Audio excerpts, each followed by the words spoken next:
Hi, I'm Amory, and I am here with the Amory's Book Club selection for the month of December, which is Cobalt Red, How the Blood of the Congo Powers Our Lives by Siddharth Kara. In Cobalt Red, Siddharth Kara uncovers for us the truth about what is happening in the DRC, the Democratic Republic of Congo.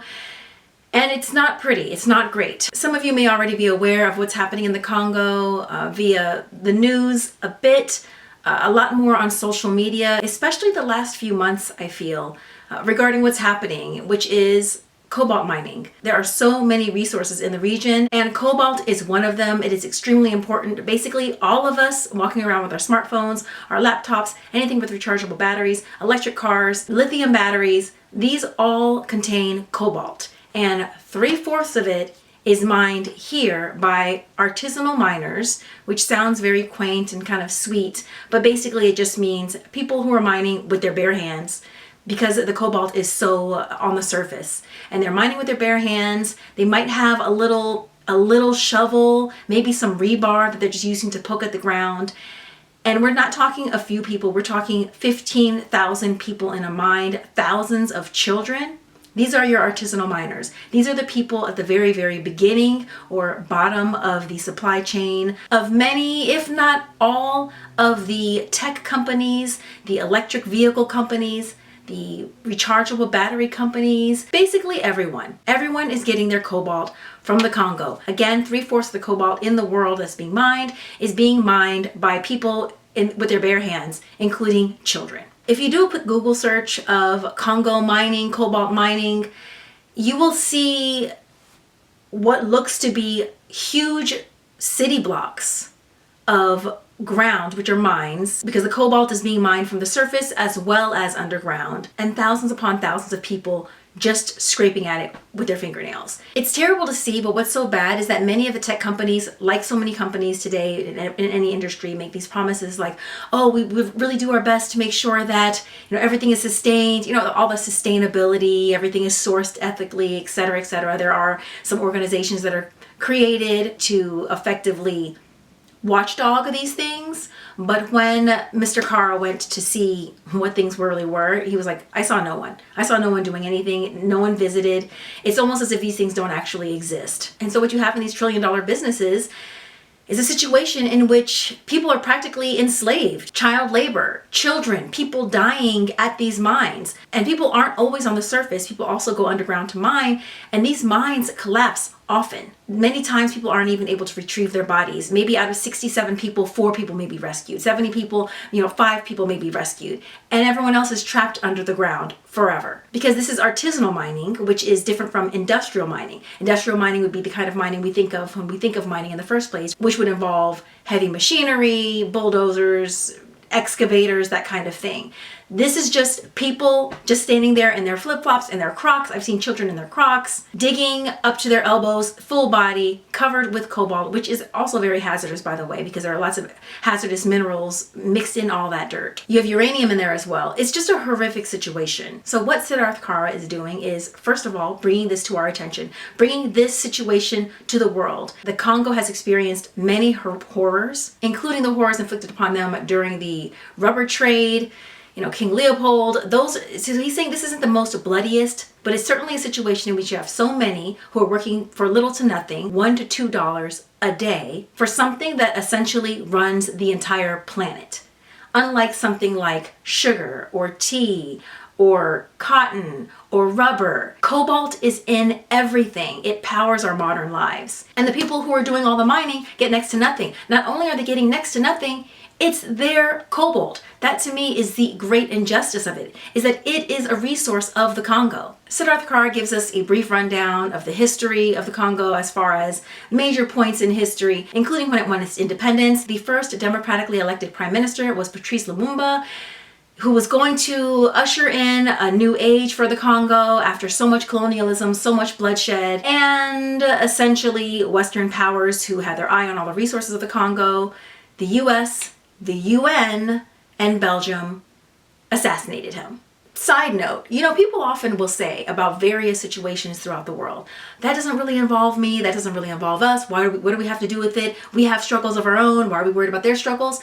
When you look at what is happening all around the world, And if you just, I wouldn't even say you dig far enough, because honestly, it's not usually that hard, far to see. You just take a hop, skip, and a jump. Not even a hop, skip, and a jump. You just take a sidestep. And you will often see the same people at play. Usually a Western nation, a colonialist nation, or a nation with a colonialist history that has its tentacles all over the place. So you may think that our struggles are not the same, or we have our own struggles and they have nothing to do with one another, but you have to realize that they are the same because they are coming from the same entity. So although the exact situation may be different, essentially the mission behind what is happening is the same, and it's the advancement and the interests of Western colonial powers. One tentacle here is feeding the mouth and another tentacle over there is feeding the mouth. They work in concert. I am really looking forward to speaking to Siddharth Kara for our IG Live chat.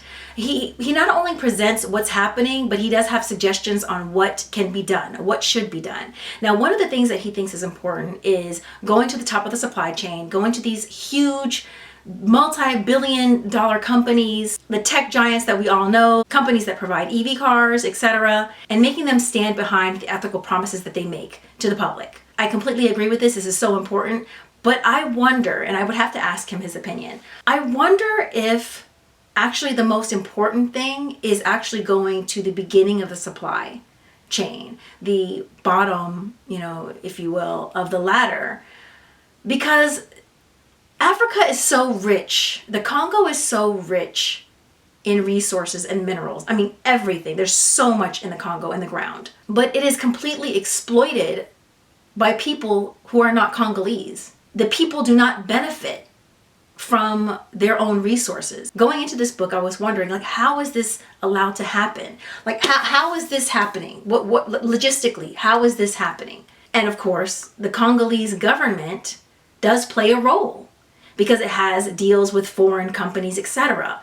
And so again, that's very much at the beginning of the supply chain. Because why does the Congo, why does the DRC not have control over its resources? You look at oil-rich nations in the Middle East, they have control over the resources. One of the arguments that he's making is that none of this would happen without the demand for lithium batteries, rechargeable batteries, all the things that we're using, laptops, smartphones, electric vehicles, etc. And it's going to get so much worse, by the way, as we move more to electric vehicles, which is another thing too. It's almost like when you're trying to solve one issue, you're opening up an entirely different issue. So he's saying that none of this would happen without all of that demand. But what I'm thinking is there is an incredible demand for oil.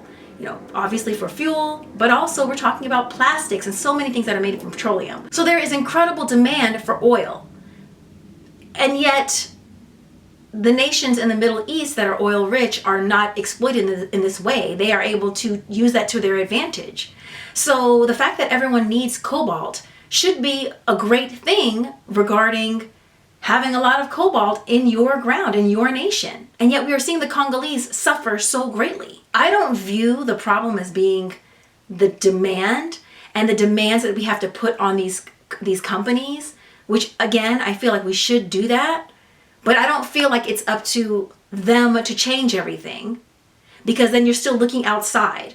Could you please have mercy on this situation? Could you please do the right thing, do the moral thing? And companies don't often do the moral thing. They do what makes sense business-wise. They may appear to do the moral thing, but most of them are answering to shareholders, etc. So to ask a company to do the moral thing for the sake of being moral is taking a chance, is putting one's destiny in someone else's hands. When what really needs to be done, as I see it anyway, is the Congolese government, the people of the Congo, have to take control of their own resources and dictate what, how, and when.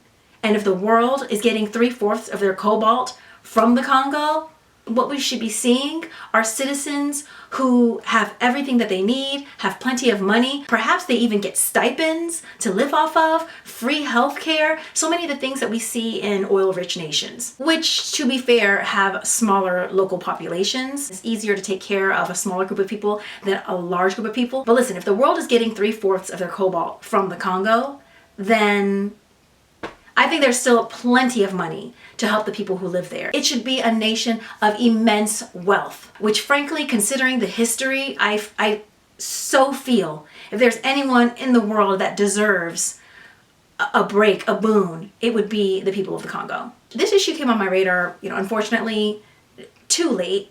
Essentially, my sister had done this like DNA test, where your background is from, where you are, DNA and all that. 49% Korean, 1% Japanese, or was it 2% Japanese? I think it's 49% Korean, 2% Japanese, it's like 1% in the Andes region, and 10% in UK, Ireland, like many Black Americans. But as far as Africa goes, it was pretty much all Congo, Congolese, Southern Bantu, and Mali.